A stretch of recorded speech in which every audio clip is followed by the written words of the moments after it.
why don't we kick this episode off with some fantasy as Brandon pulls up the banner here.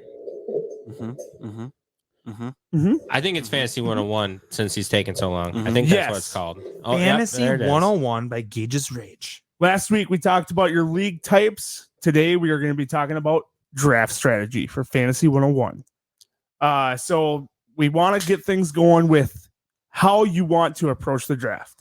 Are you going to be looking to dominate and win your fantasy football league like almost everyone is? Star just plays for fun. Star just plays for fun, and he drafts Packer players because he wants to root for his guys every single week. I might have more championships than everyone here combined. Not true. You've been playing longer. Fuck off. So you have to identify exactly what you want to do. If you want to draft to win, you have to come into the draft with that kind of strategy. You have to pick the best players available. You want to make sure you're not lining up bye weeks. It also goes into tiering a little bit and getting the best player available. If it's a running back, even though you have two running backs and you still need a wide receiver, but knowing there's going to be good wide receivers later and there's still a very good player at quarterback or tight end that'll fill a different hole. Or do you want to root for Vikings players Like and an ear hole? get Dalvin Cook and Adam Thielen and even the kicker, whoever the fuck that guy's going to be, It's Corey Joseph. and just Carl root, Joseph. That's what it is. root for your home team and have fun cheering for your guys in more ways than just every Sunday. Well, you can do Or, both. or this is another option. You could draft players based on the best player available, but also just know that fantasy is always secondary to your favorite team. So you'd rather always watch your favorite team win or your favorite team dominate that week or Dalvin Cook score 3 touchdowns. But if that doesn't happen, you can fall back on fantasy and maybe you'll get the dub in fantasy instead of hedging Absolutely. your bet. And I always say I would give up fantasy losses for the rest of my life to see just one Vikings Super Bowl. So is there a premium position going into the draft that people would know about if they've never drafted before? Yeah, running back. Running backs premium. Yeah. Take It's them tough. early and take them often because Especially after this the year. third round, you're going to be grasping for air for Yeah. running backs. So you might have that nice, beautiful, shiny wide receiver that you want drop to you, and then a running back that you didn't really want, but he might be the smarter play because you're not going to get a better running back later in the draft. You might get a wide receiver who's within 15 points at the end of the year of that guy, regardless.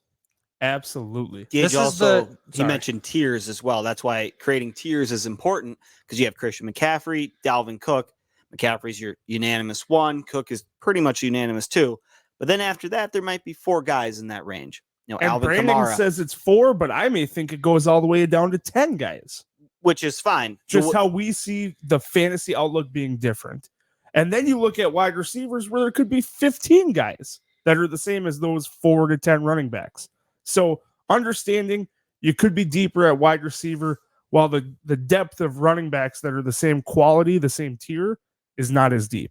And what I'm saying about tiers as well is if you're looking at, let's say, 5 guys in a tier of players right now, all those guys you think are going to be about the same caliber. They're going to finish fairly close to each other.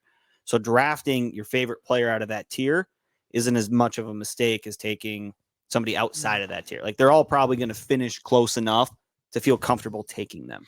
And that especially is true when you go to the second tiers of quarterbacks and tight ends.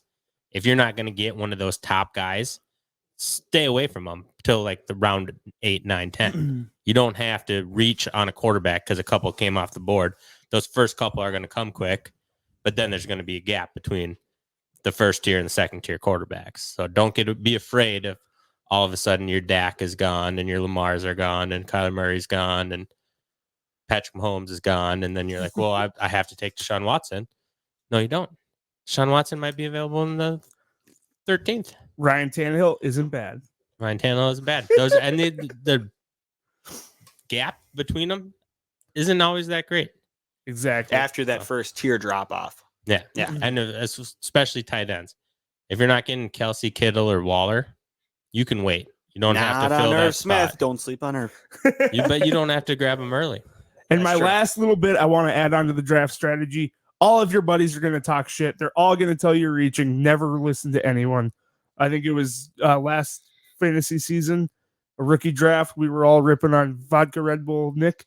And for a pick at 111, and it ended up turning out to be a really solid selection. So He you never ended know up- what will happen in fantasy. Yep. got And then he sniped traded on him. Keyshawn Vaughn, and he got Antonio Gibson instead, and it worked out. Yep. Definitely worked out. And now he doesn't have Gibson, and he's got Keyshawn Vaughn. So it all worked out in the end again. Save your kickers and your defenses for last. Don't reach on those spots. Oh fuck, dude. Great point, Star.